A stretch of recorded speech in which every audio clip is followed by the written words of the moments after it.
है ये कौन किस चीज़ में आस्था रखता है, कौन किस चीज़ में आस्था रखता है, कोई तीसरा व्यक्ति उसको निर्धारित करने वाला कोई नहीं हो सकता। आपकी संभवतः जिस चीज़ में आस्था है मेरी उसमें नहीं होगी, या मेरी जिसमें है आपकी नहीं होगी। ये व्यक्तिगत विश्वास का विषय है भाई। कई लोग हैं जो बाबा पे विश्वास करते हैं, कई लोग हैं जो बाबाओं पे विश्वास नहीं करते, वो छोड़ दीजिए ना उनके ऊपर। नमस्कार, आप देख रहे हैं न्यूज़ फॉर नेशन। मैं आपके साथ तबजीत सिंह। बागेश्वर धाम के बाबा धीरेन्द्र शास्त्री को लेकर बिहार की राजनीति काफ़ी गरमाई हुई है। ऐसा हम इसलिए बोल रहे हैं कि राष्ट्रीय जनता दल के कई जो नेता हैं और कई मंत्री हैं जो अलग अलग बयान दे रहे हैं। और वहीं बात करें तो आज जो सुरेंद्र यादव है उन्होंने साफ तौर पर कहा है कि जो बागेश्वर धाम के बाबा हैं वो माँ बहनों को भूत के नाम पर नचवाते हैं। इसी को लेकर जब हमने बात किया लोक जनशक्ति पार्टी रामविलास के राष्ट्रीय अध्यक्ष चिराग पासवान से, तो उनका साफ तौर पर कहना है कि जो बिहार की सरकार है उन्हें बिहार की ज्वलंत मुद्दा दिखता है या नहीं दिखता है, वो सिर्फ किसी के आस्था और धर्म के बात क्यों करते हैं। क्या कुछ कर रहे हैं चिराग पासवान, पहले सुनिए की बातों को।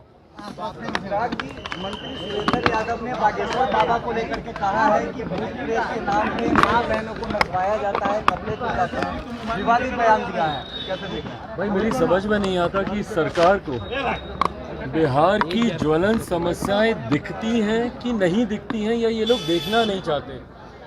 बार बार लोगों की आस्था, लोगों के विश्वास का मजाक उड़ाना और उस पर बयानबाजी करना। भाई, हम हर बार कह चुके हैं कि व्यक्तिगत आस्था के विषय हैं ये। कौन किस चीज़ में आस्था रखता है, कौन किस चीज़ में आस्था रखता है, कोई तीसरा व्यक्ति उसको निर्धारित करने वाला कोई नहीं हो सकता। आपकी संभवतः जिस चीज़ में आस्था है मेरी उसमें नहीं होगी, या मेरी जिसमें है आपकी नहीं होगी। ये व्यक्तिगत विश्वास का विषय है भाई। कई लोग हैं जो बाबा पे विश्वास करते हैं, कई लोग हैं जो बाबाओं पे विश्वास नहीं करते, वो छोड़ दीजिए ना उनके ऊपर। सरकार का काम ये नहीं है कि किसी की आस्था, किसी के विश्वास के ऊपर कोई टीका टिप्पणी करे। सरकार का काम है कि लोगों को उनकी ज़रूरतें मुहैया कराए, उनको सुविधाएं दे। क्या बिहार में तमाम और ज्वलंत विषय समाप्त हो गए? क्या पूरी की पूरी सरकार कौन से बाबा आ रहे हैं, कौन से बाबा नहीं आ रहे, छोड़ दीजिए ना लोगों के ऊपर भाई। लोग देखेंगे, समझेंगे अपना। कोई आएगा मिलेंगे, नहीं आएगा नहीं मिलेंगे, ये लोगों के ऊपर है। पर जब सरकार जब इसमें हस्तक्षेप करने लगती है तो ये दर्शाता है, पूर्णतः ये दर्शाता है कि सरकार ज्वलंत विषयों से ध्यान भटकाने के लिए इस तरीके की बयानबाजी कर रही है जो सरासर गलत है।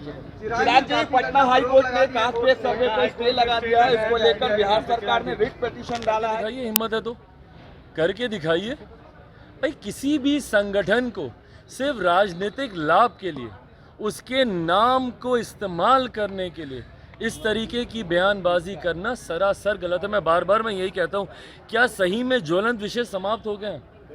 कर्नाटका में क्या और कोई विषय नहीं रहा विपक्ष में होने के बावजूद कांग्रेस के पास कि भाई आप इस तरीके के विषय को आप उठाएंगे? क्या कर्नाटका में बाकी तमाम समस्याओं का समाधान हो गया? और आज आपको कर्नाटका सुनाई दिया तो तुरंत यहाँ पे विपक्ष के लोग शुरू हो गए कि भाई बिहार में भी घटना बताइए ना, किस आधार पर आप ये करना चाहते हैं, क्यों करना चाहते हैं भैया? क्योंकि एक राजनीतिक लाभ लेने का प्रयास एक विपक्ष का घटक दल कर्नाटका में कर रहा है, तो इसीलिए बाकी के भी जो विपक्ष के दल हैं वो बहती गंगा में हाथ धोना चाहते हैं। इसीलिए भैया बिहार में भी इसको बैन कर दिया जाए। कुछ आधार है किसी चीज़ को बैन करने का, या आए गए कल को जो आपका मन करेगा आप करेंगे? तानाशाही की सरकार चला रहे हैं या लोकतंत्र की सरकार चला रहे हैं? इस तरीके से अगर तानाशाही है तो सही मायनों में जो मुख्यमंत्री बोलते हैं लोकतंत्र की हत्या हो रही है। लोकतंत्र की हत्या मुख्यमंत्री जी इसको बोलते हैं, जहाँ पे किसी भी संगठन को बैन करने की सिफारिश कर दी जाती है, आपके दल के नेताओं के द्वारा मांग उठा दी जाती है बिना किसी आधार पे, इसको कहते हैं लोकतंत्र की हत्या। लोकतंत्र की हत्या 2017 में आपने की थी, जब जनादेश का अपमान करके आपने दूसरी वैकल्पिक सरकार बना ली थी, और 2015 के जनादेश का अपमान किया था। लोकतंत्र की हत्या आज आप कर रहे हैं।